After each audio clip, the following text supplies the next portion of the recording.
Good morning, gang. It's Rob. I was just getting ready to lay down my next 2-day spread for the 30th and the 31st, which is Halloween. And I thought, well, I'm stupid if I don't record this. I'd already laid down a sticker. This is actually one long sticker that I cut in half. And this is going to be one of the focal points for the theme for these 2 days. And when I'm doing divided sticker like this, I try to line them up so that they're on the same plane of existence. And that's got a little wrinkle in it, but that's okay. They're on the same plane of existence. They're only separated by the crease in the page. So visually, your eye can tell that's one harmonious sticker. The other two stickers that I thought would make a good theme jumping off point. By the way, these are from the Midnight Party from Dusk Cosmos. This is a mixture of PET tapes and washi tapes. This is a pretty cool sticker book, and I had been holding on to these particular stickers for these particular days. Here we go. I'm using the washi version. There is 3 little girl witches and 3 little decayed little girl witches, and I thought it'd be cute to have the 3 little girls on the 30th and the decayed ones on Halloween. I'm going to center these a little off from this original sticker that's bisected. Sometimes washi stickers can be a little fiddly because they're very delicate. I'm choosing to go with washi because I want them to sort of melt into the paper. I don't want there to be an obvious line of demarcation between the page and the sticker itself. And they have a matte finish that's really pretty. All right, so I'm gonna put these character stickers down in the corner of each page to sort of anchor those. That way your eye is helping to tell the story visually.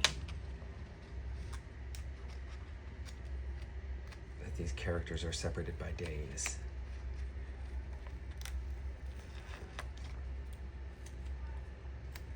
So in my head, this story goes, these 3 little girls, these 3 little witches, went through Halloween and ended up that version. So the rest of the page is going to be a combination of some calligraph markers from Archer and Olive, and also some Rytec brush pens that I got in some really pretty autumn colorways. And also, I'm going to use the Coffee Monsters Co. Letters clear acrylic stamps, and I'm going to type the word boo over here, just to really drive home the impact. I've got this really pretty Distress Oxide stamp in Hickory Smoke, which is a really pretty desaturated gray. I like this particular color because it's got sort of a violety undertone, which I thought is really good for the theme.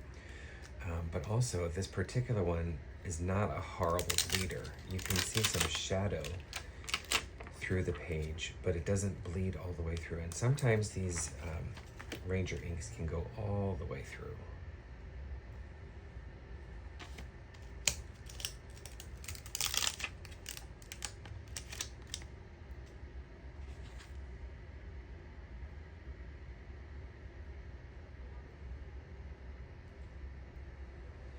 Trying to get these also to fit on the same plane of existence. These stamps only come with one of each letter, and because Boo has 2 O's, I'm going to have to do this in 2 different steps. So a B-O and then another O, and I'll draw an exclamation point, I think, and maybe I'll use some of these sparkles too. Usually up in this top section where Hobonichi has a checklist, I put my pen and ink of the day, but I'm going to sacrifice that information so that I can get some extra deco. Just make sure that's well inked. Before I put this, I think I've changed my mind, and I'm going to not have this be in the same plane of existence. I want it to be offset a little bit. Let me re-ink that. The reason for that is twofold. I really like the way that looks. It's a little playful, it's a little whimsical, but also there's no way for me to ensure that this is literally on the same plane of existence. And so why try and have it look like an accident or a mistake? All right, so I'm gonna take that second O and re-ink and put that a little farther down.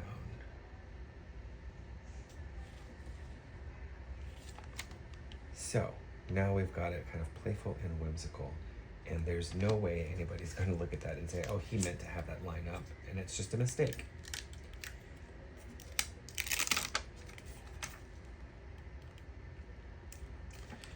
Maybe I'll do some of these sparkles in different colors.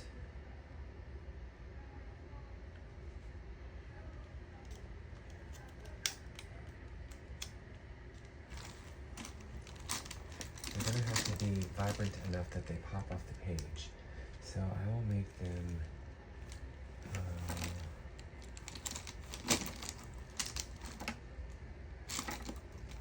this brighter orange, and maybe this brighter green, and maybe a purple. I'm not too worried about these bleeding through because they're literal dots. If they bleed through, it's not going to be horrible on the other page.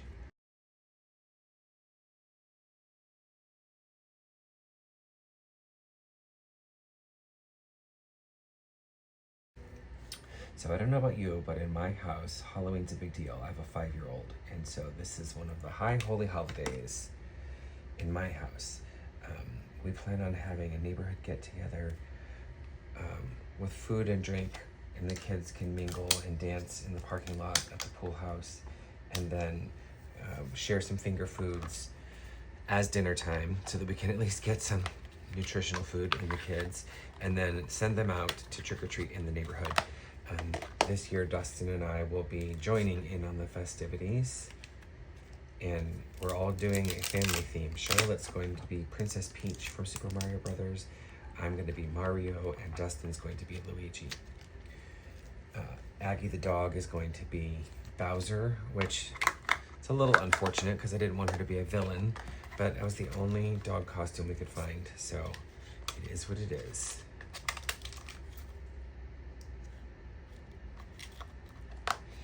All right, so that is my boo. In the meantime, let's draw some outlines. I personally like my day to have a little structure.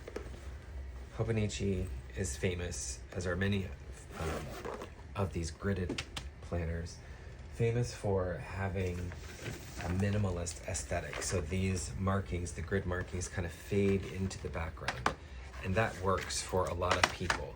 And it does work for me in the sense that I like it because it helps me build my page, but in the actuality of using the page once it's decorated, I like to have clearly delineated sections. So I usually will carve out 4 different sections. I have 2 to-do lists, a work and a life.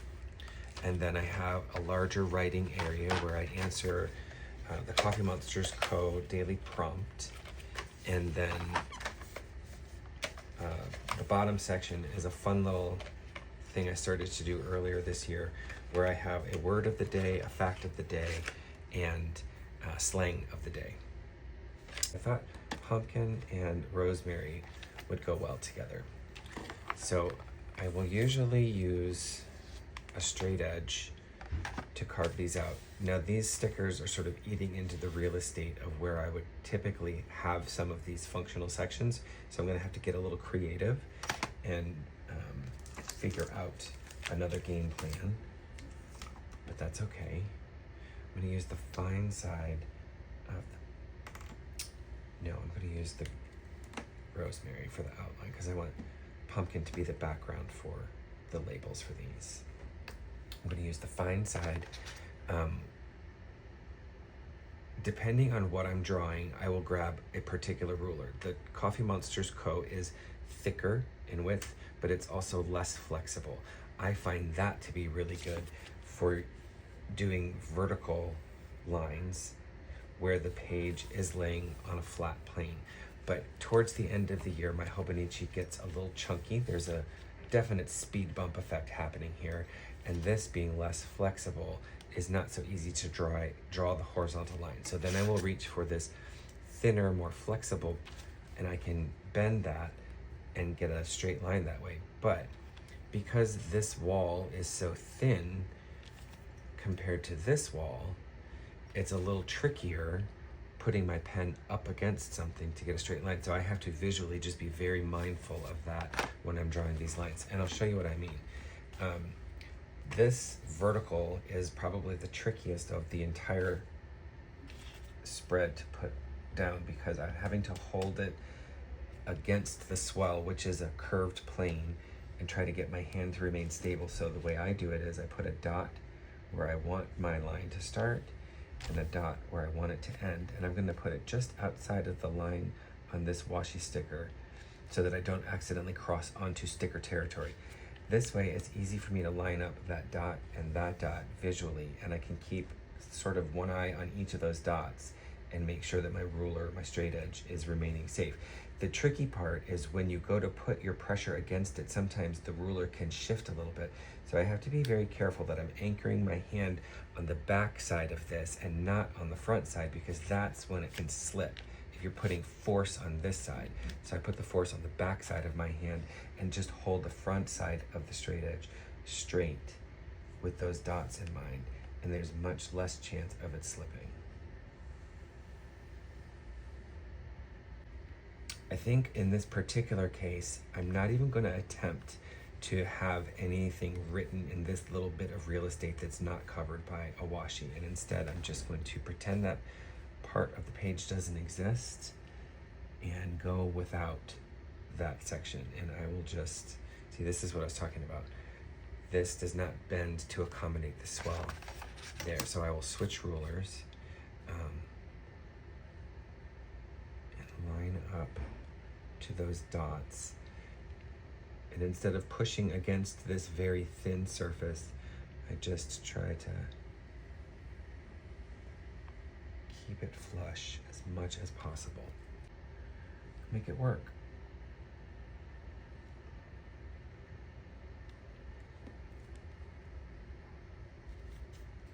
Sometimes I find that with these brush pens, when you line up with a ruler, you can get a little ink on here. So if I were to put this down again to draw another straight line, I might accidentally smear. So let me grab a towel real quick from the cabinet, and I'll just give that straight edge a little wipe so that it's clean. And I'll do some dots to line up and carry on. And then wipe. I'm going to switch back to this firmer ruler.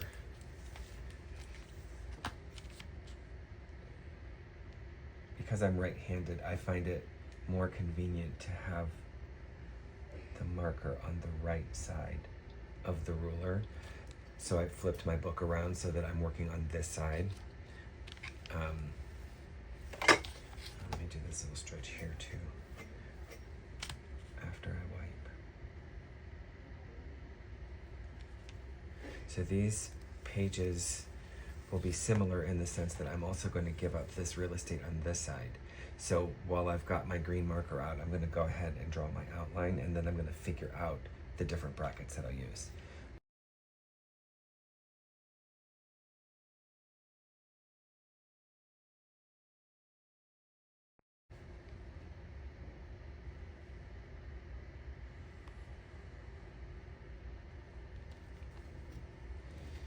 Did you see how I tipped up the ruler like that to give myself a little finger hold to get under there so that I could lift that up cleanly? If you take your marker with ink on it and just pull it, you can smear that ink across your work surface.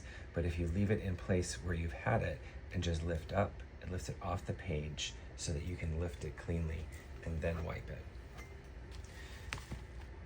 The more you know. Okay, so I usually have Like I said, a work to-do list, a life to-do list, an area where I can fill out prompts and my daily journal entry, and then a word, fact, and slang of the day. I really like that word, fact, and slang of the day, so I don't really want to give up too much of that. So I think instead what I'm going to do is sacrifice a little bit of the other three, so I'll have a shorter to-do list option for both, and consequently a shorter prompt area. Normally I would do 3 lines per section, but today I'll do 2 lines per section, so that's going to be 6 altogether on both of these pages. So 2, 4, 6 lines here. Let me swap colors because I'm on that page. 2, 4, 6.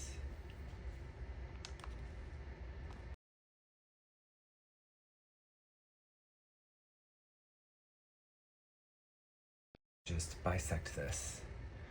So that is 10 millimeters wide. So the line that's closest to 5 millimeters will be about the halfway point, and that's that line.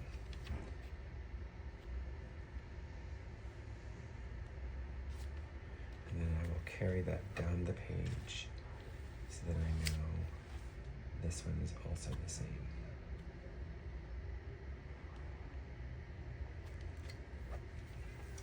So sometimes I do the labeling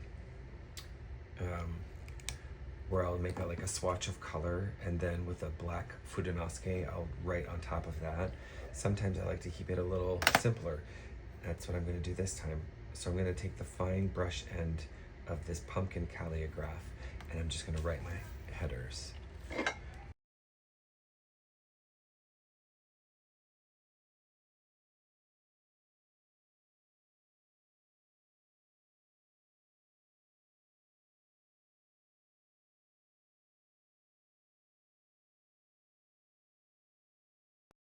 All right, so that is that. When I get home later, I will grab some of the Halloween themed, the Coffee Monsters Coast stickers, and I might sprinkle some emojis in there, which does not go with this at all, but I really love those emojis, and I can't imagine not having them on a special day like Halloween, so I'm gonna make it work. That's all for now. I might do a edit to add on to this later, or just throw a picture of the completed 2 days afterwards. I will write in the prompts so they're ready to go on the days in question. But other than that, thank you guys very much for watching. If you enjoyed this, could you please give me a follow? And also, would you mind liking or forwarding this to a friend that you think would also like it? And maybe even consider subscribing. Take care of yourself and take care of each other. Thanks, guys. Have a great day.